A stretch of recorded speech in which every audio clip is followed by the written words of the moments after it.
Naše sodišče, seveda, ki sodi po obrazih, ne po dokazih, spoznalo, da je že davno v zmoti in gospoda Janeza Janšo tako izpustilo.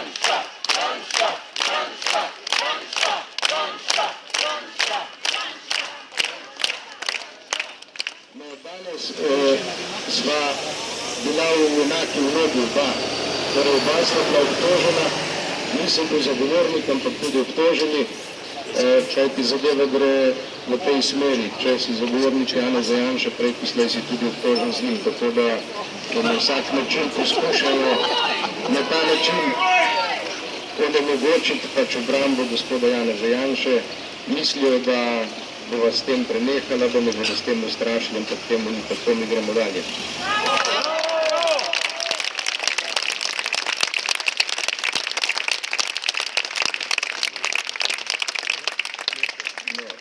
Danes so želeli, da priznava nekaj, kar seveda ni res.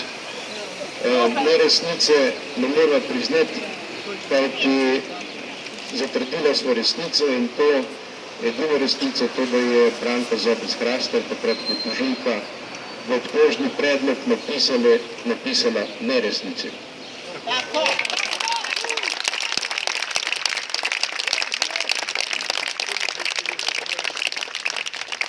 Ampak, vse veste, po znanem načelu, vrana vrani ne izkrije oči, sva preganjana mi dva, namesto tistih, ki so lagali.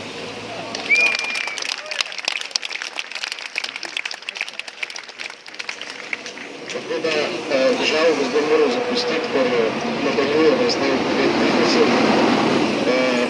Seveda imava še eno obravnavo in to je dokazovanje zopet tistega, kar je že zdavnaj dokazano.